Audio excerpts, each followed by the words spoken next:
Et salut à toutes et à tous pour un nouveau guide d'appréciation qui va enfin réveiller votre nostalgie pour les plus vieux, pour les plus jeunes, un petit peu vous déconcerter, mais qui vous donnera peut-être envie de lire de bons bouquins. Je vous parle aujourd'hui du film Chair de poule. Ouh, la chair de poule. Sauf qu'en fait, c'est une comédie. Toutefois, ils ont fait le bon choix de faire une comédie parce que quand on voit le navet que c'est... Ah bah putain. Alors... Pour ceux qui, par hasard, n'auraient jamais entendu parler de Chair de poule et qui connaissent que les livres de Stephen King dans l'épouvante, Chair de poule, c'est la version pour enfants. Alors, version pour enfants, avec son propre univers, qui reprend peut-être des monstres connus comme les marionnettes, les clowns, etc. Mais toutefois, les livres de Chair de poule sont quand même différents, sont plus portés pour les jeunes, mais c'est de très bons livres d'épouvante qui ont plu aux adultes, qui vont peut-être vous réveiller votre petite larme de nostalgie, et je l'espère bien parce que moi ça me rappelle surtout la série télévisée. C'est celle que moi j'ai connue, je n'ai pas connu les livres, enfin j'en ai jamais eu la chance d'en lire, et certains diront ben alors pourquoi t'en lis pas? Je ne suis pas quelqu'un qui aime lire, je préfère regarder, et je vous avoue que la série télévisée, alors moi j'étais petit quand je l'ai connue, avec cette fameuse musique un peu bizarre et tout, je vous avoue que je me chiais plus dessus à cette époque là que... Déjà que je suis peureux, mais alors là vous imaginez pas à quel point, surtout chez mes grands-parents, ça sent... Enfin, j'étais chez des vieux, imaginez, regardez ça. C'est traumatisant, surtout qu'en plus mes grands-parents ont des animaux empaillés. Ah ouh, oui bon bref etc. Bah imaginez que quand vous regardiez ça, ça faisait peur. Enfin moi j'avais peur. Bon bref, au lieu de vous moquer de moi, moquez-vous plutôt du film. Alors ces livres ont été écrits par Robert Lowenstein. Heureusement j'ai mes petites notes. Un grand monsieur, voilà.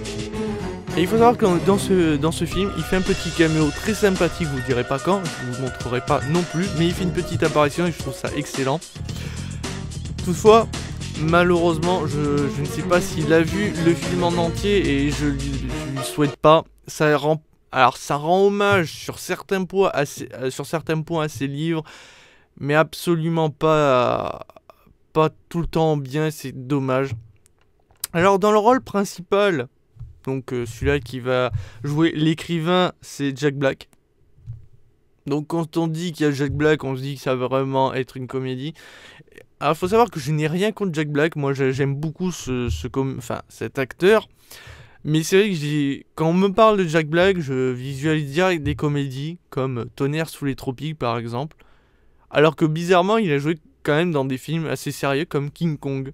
C'est con. Mais voilà, il joue pas tout le temps l'acteur débile, etc., tel qu'on le connaît, mais c'est vrai qu'on le voit tellement débile, un petit peu comme Jim Carrey, par exemple. Même, par exemple, le jeu vidéo qui a été tiré, qui a en son image, Brutal Legend. Voilà. Donc quand on parle de Jack Black, on le voit pas dans un rôle sérieux, et c'est vrai que, alors, je vous rassure, dans le film, il ne joue pas tellement un mec sérieux, mais il joue pas non plus un mec hyper drôle en fait, et c'est là le problème, c'est que je trouve que ça colle pas, surtout pour une comédie. Bref, donc dans le rôle de sa fille, c'est Odea Rust, si je le prononce bien, donc Anna. Et moi, Anna. Elle, je ne l'ai jamais vue dans un film, ça me dit rien du tout, par contre pas très vilaine, hein. Dans le rôle du petit copain, donc le pseudo-héros, c'est Dylan Minette, qui joue Zach. Putain, sérieux, les prénoms, choisissez d'autres choses, Zach, putain, mais c'est tellement vu et revu. Et dans le rôle du meilleur ami qui ressemble à tout le monde, donc Lélé, hein, qui est moche, qui est con, etc., c'est Ryan Lee, enfin, le nom de l'acteur, c'est Ryan Lee. Et si ça vous dit rien, vous l'avez peut-être aperçu ou vu dans Super 8, le gamin avec une espèce de mèche ridicule, blondiné, je crois, avec des grandes dents. Bah, c'est lui. Bah, moi, il me disait quelque chose dans le film, là. Je me suis dit, tu me dis quelque chose. Et là, on t'apprend la recherche, j'ai vu que c'était ça. Et dans le film, il s'appelle Champion. Parce que son père, c'était un ancien... Enfin, il a gagné une médaille de bronze dans... bref, etc. Et donc, il a appelé son fils Champion. Et donc, tout le monde l'appelle Champ, donc Champignon. Et comme il a une tête à la con, ça lui va bien. Alors malheureusement le film n'évite pas tous les bons clichés, hein. Au contraire il rentre dedans, hein. Donc Zach part vivre avec sa mère dans une ville paumée du Canada, j'ai l'impression, je crois, hein, enfin, si je me trompe pas. Forcément, il emménage à côté d'une magnifique gonzesse, donc Anna.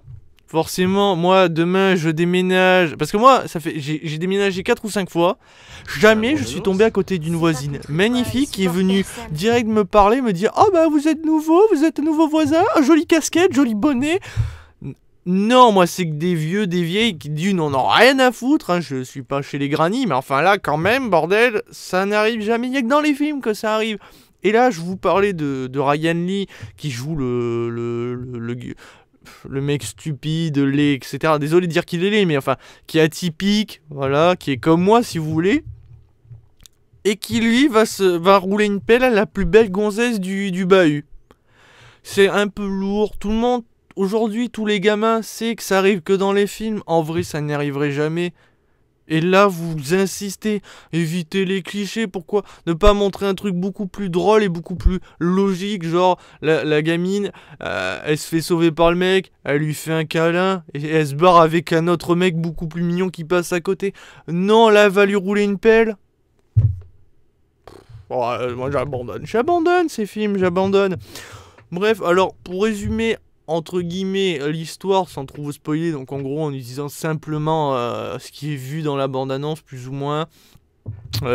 Donc Zach rencontre Anna, tombe apparemment fou amoureux d'elle, il découvre que elle subit apparemment entre guillemets des violences apparemment de son père. Alors il décide de jouer les héros, part dans sa maison, fouille etc avec son ami Champ. Au final il découvre plein de bouquins écrits par Robert, mais ils savent pas que en fait le Robert c'est le père de la fille. Au final, au moment d'esquiver un coup de batte, un des bouquins tombe et s'ouvre et libère le premier monstre, un des apparemment plus connus, le Yeti. Et c'est à ce moment-là qu'il découvre qu'en fait les livres contiennent des monstres qui peuvent prendre vie finalement, prennent réellement vie. Et donc c'est à ce moment-là que, au moment où le Yeti et les gamins se barrent, un des autres bouquins tombe et délivre le mauvais garçon, donc le pantin, un des plus célèbres, se libère et décide de délivrer tous les monstres et de créer, d'organiser une bataille contre Robert pour le tuer, hein, clairement. Voilà, il n'y a rien à dire de plus, c'est ça le spin-off, donc forcément dit comme ça, on sait d'avance ce qui va se passer. Certes, on revoit des monstres, les monstres les plus connus, etc. Mais bon, c'est pas pour vraiment... Enfin, si, c'est des petits clins d'œil, rendre hommage, mais même là, je vous dis... Voilà. Clairement, si je devais vous inviter à regarder quelque chose, soit c'est la série télévisée qui est quand même, je trouve, meilleure que le film. Sachant que les épisodes normalement de la série télévisée ne durent pas 1 heure, il y en a certains qui durent 40 minutes, mais ça colle mieux je trouve à l'ambiance et à l'univers, surtout qu'en plus eux c'est dans l'épouvante et non dans la comédie. La comédie ne colle pas. Là dans ce film ça me fait pas rire, même avec Jack Black. Étrangement même avec Jack Black, je veux dire, on parle de Jack Black, on se dit ça va être drôle. Que nini, messieurs dames. Que nini, c'est de la merde. On rigole pas. Enfin, moi, j'ai pas ri. Si, quand il y avait la fin du film, là, j'ai ri. De désespoir d'avoir perdu 1h30 à vous parler de cette merde. Parce que, faut dire ce qui est, c'est une merde. Enfin, je sais que c'est un grand mot, il faut pas employer. C'est un film pas super bien. Voilà, mais c'est une merde, c'est nul, c'est... Franchement, je suis navré pour Robert. Déjà qu'en plus, il y a ce... c'est vrai que quand aujourd'hui on parle de livres d'épouvante ultra connus, enfin, les premiers mots qu'on va employer, c'est Stephen King.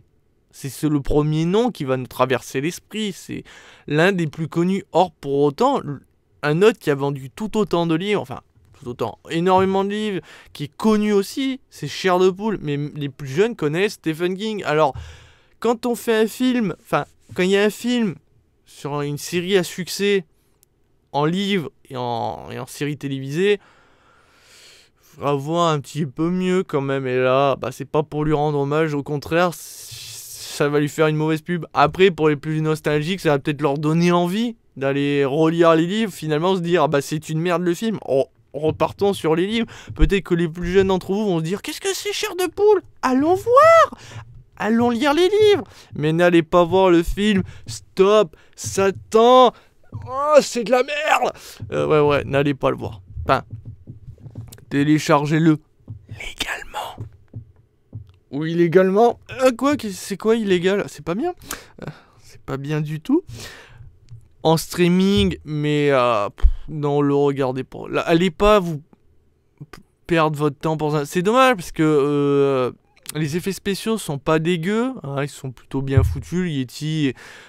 Si, il y a un moment drôle où le Yeti s'éclate le visage contre.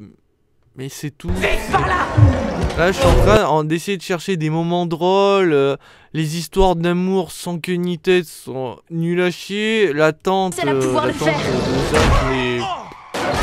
c'est un cliché, mais c'est pas drôle.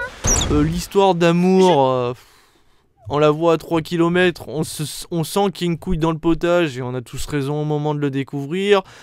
Ryan Lee alors, voilà.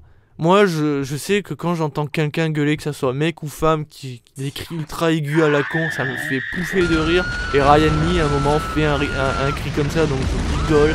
Mais ça reste là, quoi. C'est trop léger pour ce que c'est. Et surtout qu'on se tape quand même 1h40 de film, je crois. C'est quand même assez long. Et je vous avoue que non, c'est trop long pour ce que c'est. Donc, foncez lire les livres. Si vous connaissez pas ou si vous avez connu, retournez voir les livres. Mais là, c'est vraiment un navet pour ce que c'est. Donc, non, il n'y a rien à dire de plus. Il n'y a même pas la fameuse musique de la série télévisée que je trouvais excellente. Le caméo de Robert est excellent. Mais après ça... D'ailleurs, si... C'est un gros spoil à ce niveau-là. À un moment, Robert se fait casser ses doigts. Je vous dis pas comment, mais il se fait casser ses doigts. Donc, il peut plus les... Il le dit, hein, il se fait casser ses doigts. Donc voilà, il se les bande, il peut plus les utiliser. On le voit même conduire comme ça, avec juste les pouces. Et puis, à un moment, par je ne sais quel hasard, il fait ça. Il plie bien ses doigts. Hop, il fait ça. Si t'as tes doigts cassés, faire ça, c'est pas bon. Ben, je ne sais pas, surtout quand tu conduis comme ça, que quand on te tape la main, tu fais ah. Voilà, j'ai pas trop Non mais, les gars, faut regarder votre film avant de... Voilà, pendant le montage, vérifier. Alors je sais que j'ai dit ça moi, alors que... Des fois, je ne regarde pas mon propre montage, donc il arrive qu'il y ait des problèmes, mais bon, je le rectifie à un moment ou à un autre. Et au pire, bon, c'est pas... Enfin, si c'est sans incidence, c'est pas grave. Mais là, c'est quand même un film. C'est un gros budget, en théorie. Et vous regardez pas votre film, bordel. Mais je sais, vous savez que c'est de la merde. Vous avez dû le sentir quand vous avez tourné. En plus, c'est qui fait le film? Robert Letterman. J'ai même pas regardé sa filmographie, mais j'ai pas envie quand je vois ça. Ça me donne pas envie, quoi. Bordel, c'est un désastre. C'est un désastre, franchement. Donc si vous deviez voir des films d'épouvante, allez voir tout sauf... Enfin, non, comment vous dire? Non, si vous devez voir des films comédie avec Jack Black, regardez tout sauf celui-là. Étrangement, je vous conseillerais plus Tonnerre sous les tropiques. C'est peut-être pas un chef-d'œuvre, mais à la limite, vous fera peut-être plus rire que celui-là, quoi. Là, vraiment. D'ailleurs, je vois pas où est le mot comédie. Enfin, je comprends le mot comédie. Je le vois pas dans le film. J'arrive pas à... Vous voyez? C'est... Non. Donc, y a rien à dire de plus.